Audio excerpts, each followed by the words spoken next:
What is up, everybody? It is Alex from Heavy New York calling from the Alto again, and this time we are here with Devin of GORE. It is great to be able to talk with you. Thanks for coming on today. Really appreciate it.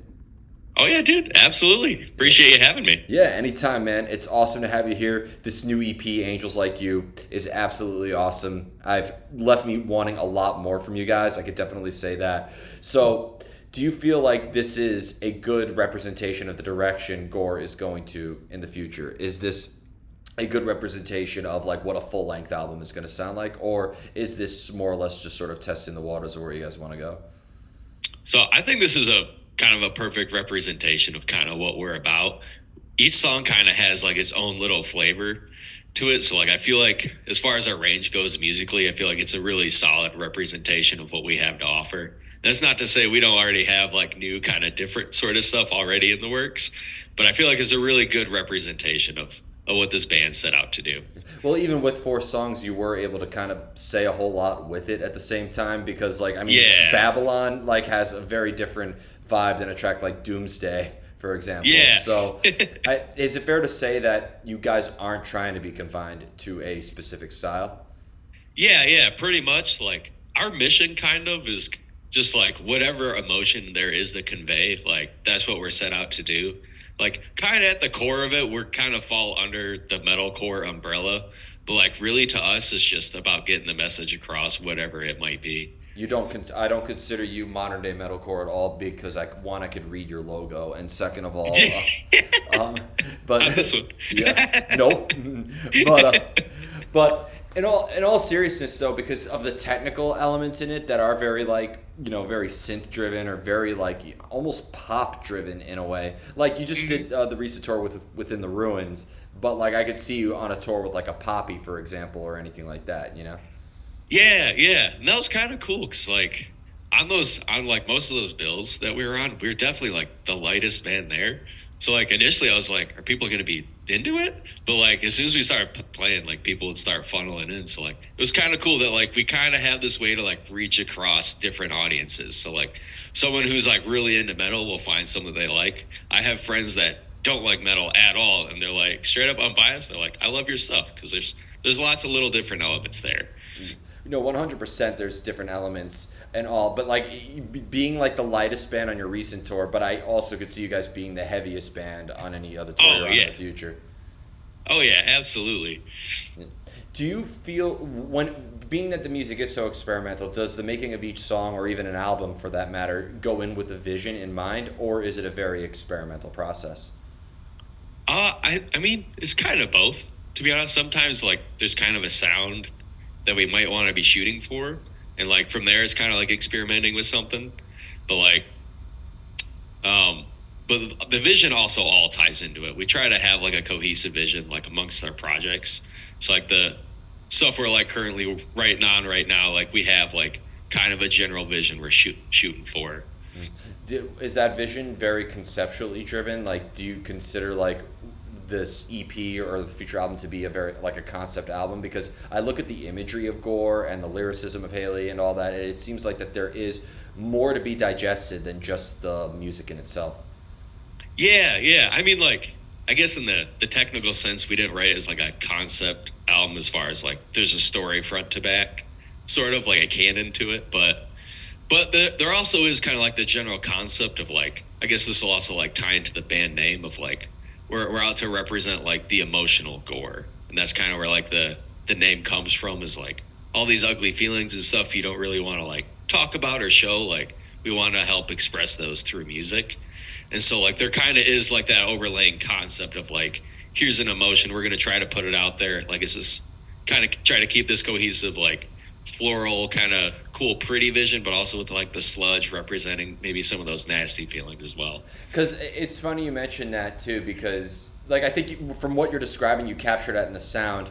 But like when I looked at like the press release and like your imagery and like your photo shoots, like they're very beautiful. Like I mean, like Yeah. it is. Oh yeah. Like I love like the packaging of this EP alone. Like I'm very much into the visual aspect of it as well. So I find it a little bit ironic that in a way you are describing like the emotional, ugly side of GORE, but by having like the most like very I don't want to say beautiful, but like I don't know, like I'll give you an example. You go to a funeral, right? Obviously, it's a very sad, somber moment, but I mean, they are kind of beautiful if you really look at it with the choreography behind it and the way that they're curated and all that. Yeah, I mean that's honestly a great way of putting it, because that's kind of what it is out there to do. Like, I mean, you look at a song, especially like Doomsday, like it's a very, very musically pretty song, but like right out the gate, the lyrics are very somber, very dark. Yeah. So like we kind of have those contrasting themes going all throughout it. Would you say because the vocals are so diverse? I mean, with having the most brutal, aggressive vocals, so having very epic and melodic, clean vocals. For you, on an instrumental level, do you or Alex almost have to adjust your instrumentation to almost fit the voice? Yeah, like for me, like it's kind of the role I hold in Gore is kind of a little bit different than like stuff I've been in the past. Because like my previous background, like I was straight up like death metal dude. It was always like, what's the craziest riff we can make, and we'll base around that. But with Gore, it's kind of like, let's start with the vocals, the message, and we'll build underneath to help support that, which is kind of cool. Yeah. Would the message almost dictate the music in and of itself? Like, does it almost guide your hand with how you track bass and guitars? Yeah. Like it kind of goes hand in hand, because we'll start with like we just had a writing session earlier this year, and it's almost like we would start with like some lyrics or a vocal melody, and then we would build the riff underneath that to help support that message.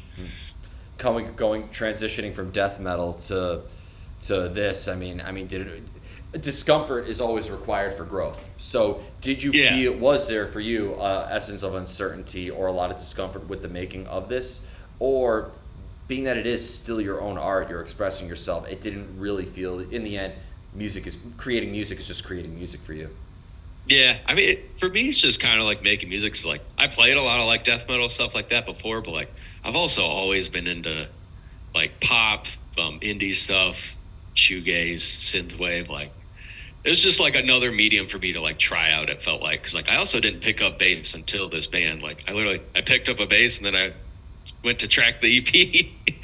So, cause like I was guitar beforehand, so like that obviously like helps translate.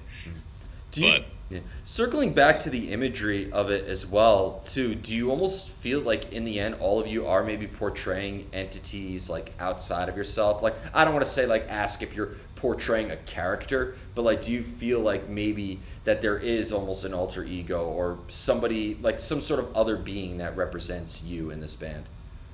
I feel like, I don't know that me personally, but there definitely kind of is that theme where like there's almost like the slight otherworldly aspect to it, especially with like how the visuals and stuff tie into it. So like, I mean, it could also almost give a listener, like if they aren't quite comfortable talking about those feelings, it almost like, I don't know, I guess gives them like some sort of other vessel to like sort of affirm those feelings, if that makes sense. Yeah. Circling back to the meaning of gore. Yeah. Yep. Just exposing the emotional gore. Yeah. Do you, being a bassist too, because it has such an emphasis on rhythm and melody, do you prefer to have like sort of a track already written? Like, and being that you played guitar for the majority of the time, do you prefer to have riffs to write too, or can you write just as much? Can you lay a skeleton of a song with just the bass? Yeah. I mean, like for me, like when I'm writing, like I just have guitars and bass kind of by my side.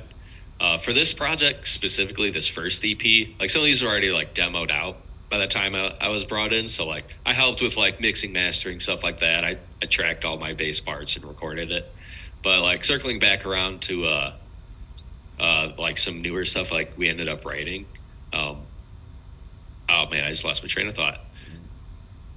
I guess like for me, like I don't know, I can like kind of bring forth like riffs and stuff like that, like kind of piecing things together into a song, I guess is a little bit harder, but that's kind of what helps when having all of us in a room together. So like for me, like I don't know, I kind of like that workflow, like coming from someone who like was trying to just like write a bunch of riffs by himself to like now we have like a team to like help build a song and like there's a vision to it. I actually like really enjoy that process. Yeah. Do you I mean, this is a silly question, but I'm actually, I don't want to say concerned, dude, but I've done over 2,000 of these interviews now, and I've interviewed pop punk bands and straight up suicidal black metal bands, and not one interview, even if I'm just interviewing a vocalist or a keyboardist, goes by without mentioning riff. The word riff, it's everywhere. Do you think It's everywhere. we're gonna run out of riffs one day? Oh, to me, if you ask me, like every riff's already been done. Thank you. Everyone's just like doing it in different context. Yeah, and I could play the same four chords that every pop hit has made right now behind me. Like, Yeah, so but it's all like about how you package it and present it. yeah. Like there's so many notes. See, with the experimental aspect, when calling noodling around, if you will, like when you're picking up and throwing paint at the wall and seeing what sticks. How do you know if it's really going to be something you are emotionally invested into? Like, I'll give you an example. And sorry if I'm going way too deep, way too. Oh no, go for it. But love, for example, right? I don't believe to an extent. I don't necessarily believe that taking it slow. You know what I mean? Like finding somebody you love is not like finding out if they're qualified for a job. It's like an emotion. You either have it or you don't. You feel that chemistry or you don't. But I feel like it's also that way with music. So when people tell me, oh, it just comes with experimenting with riffs in a way, it's like, how do you know? Like, if something was that emotionally invested into, if it's something that really strikes your heart, wouldn't you know it instantly? Oh, to me, it kind of depends because like sometimes there's a riff that like it just like I just pick a guitar and it just comes out. And I'm just like, dude, that rocks. But then like you try to put it like to a context with another song, you're like, okay, maybe it's not like you're not 100% sold on it.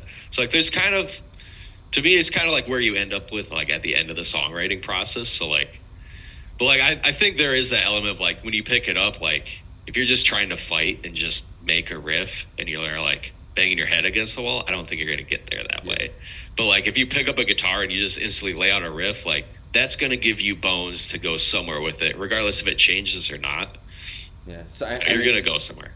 Because I feel like in the artistic process, sometimes the best plan B is almost enforcing plan A.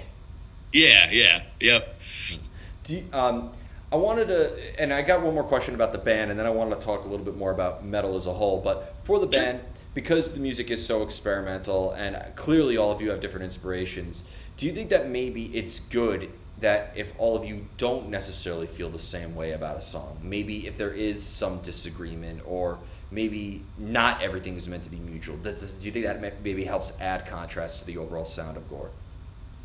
I think it does because everyone has like a different perspective. Because like for me, I could just write a bunch of heavy riffs and I'm just like, this is sick, and then someone would be like, well, maybe it is, but maybe not for this, So like I think it all helps, like if someone else has contrasting feelings, I feel like overall like that kind of helps the process, like building a cohesive like project that like everyone can connect with. Because like maybe I'll write something, I'm like, this is cool, but someone's like, well, actually maybe it doesn't fit this part, or like maybe we don't want it here in this song, but like that kind of inspired something else. So like, I think it's all part of that creative process, like having those little, like, I don't know if you call them discourses or whatever, but I think that's healthy as a band to like kind of go through and suss out what works, what doesn't. Yeah. I mean, having an honest and difficult conversation with a loved one is how you enhance growth. So, I mean, it has to do with your bands too, Mm-hmm. Absolutely. Mm-hmm. Now, I wanted to talk a little bit about the scene as a whole because I think Gore has a lot of things that make you stand out. I could tell that that's your riffing style, or those are Haley's vocals, or that's like Gore is Gore. But I also am able to compare you guys to a lot of bands in the modern day metalcore genre, as you even said that you're affiliated with. Like, for instance, I saw a lot of Spirit Box, I saw a lot of Sleep Token, I saw a lot of Bad Omens, I saw a lot of Loathe, and I've noticed that there is almost kind of like a trend, dare I say it, happening where it seems like you take like the first metalcore movements with Killswitch and Shadows Fall and All That Remains, Unearth, like a lot, you could tell that they came from like a similar era, and now I'm noticing that this sort of era like sort of happening in a way where it almost seems like metalcore has become a very experimental genre, if you will. Yeah, no, I feel like the scene's definitely evolving that way because like especially with metalcore, like I feel like since let me think, like thinking like early We Came as Romans era, like there's kind of like that era, like before this one, if I'm thinking about that right. And it's like a lot of that kind of style, I guess, had been done, or like I could go try to write songs like that, but like We Car's done it before and better. Yeah. So like I feel like it's kind of cool that it's evolving into like this different sort of thing, and like especially like with guitar styles and whatnot. I think bands like Loathe and Spirit Box are definitely helping kind of pave that way. Yeah, especially like or a band like Dance Gavin Dance, for example, as well. Oh yeah, Because who knows what the hell that they're doing at this point, yeah. right? I have no idea. I can't believe that I saw them open for Upon a Burning Body back in the day. I know it's so bizarre. 'Cause I don't even know what you would like call their genre now. Yeah, but I've noticed that like a lot of metalcore bands, because I'll give you an example. There's a great new era of death metal, right? Gatecreeper, Frozen Soul, Sanguisugabog, Oh all yeah, that. yeah. But you're not going to convince me, and I'm not saying it like it's a negative thing. It's not a criticism, but I'm not going to say that it's new. I'm not going to say like you can't possibly tell me that you like Cannibal Corpse or Morbid Angel and don't like Sanguisugabog. It has everything you would love about a death metal band. But Bad Omens does not very much sound like Killswitch or As I Lay Dying. Loathe doesn't really sound like All That Remains or Unearth. So I'm wondering why, and you guys don't sound like that either. I could compare you to a lot to the newer bands, but not the older ones. So I'm wondering why those bands get factored into a metalcore category, whereas the other band, but don't necessarily sound like it, if you know what I mean. I feel like people kind of like want the like umbrella metalcore theme because like to me like when I hear metalcore I know there's gonna be like riffs, some screaming and some singing, and like we kind of all operate under that loose umbrella. But like there's kind of like this whole new wave thing going on because like you listen to Bad Omens, like their recent album, like there's just some straight up pop bangers on there. Yeah. Like it's barely a metal song. Our song that's dropping tomorrow, like I don't know that you would call it a metal song at all. It's like sad ballad ish, heavy still ish. I don't know. I mean, but here's the thing. You mentioned riffs and clean and aggressive singing. I mean, Fear Factory has that. I would never call them metalcore. I never call Soilwork a metalcore band. Yeah. Like so. Yeah. So it can't be that either.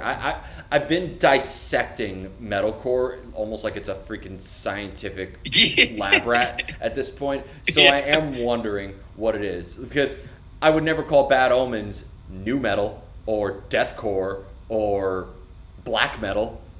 But Yeah. But so it just seems like metalcore is the easiest thing to sort of Kind put of like towards. put them under, you know? Yeah, and of course add the word post in front of it, which I still don't know what the hell that word means. But Yeah, I have no idea. Yeah. It's like it's slightly different. Put post in front of it. right, exactly. Yeah, we're post new wave metalcore, right? Let's call it that. I think you let the marketing begin. Yeah. Before we go, I want to thank you so much for your time today, and thank you for your music because again, this Angels Like You EP is kick ass. I cannot wait to hear more. Is there just anything else for Gore that you'd like to promote in terms of upcoming shows? When we could be expecting new music? Say it all on here. Oh man, so we don't have any shows yet, but we are definitely looking to book some work. 'Cause that was way too much fun. Yeah, Bud That Never Blooms drops tomorrow.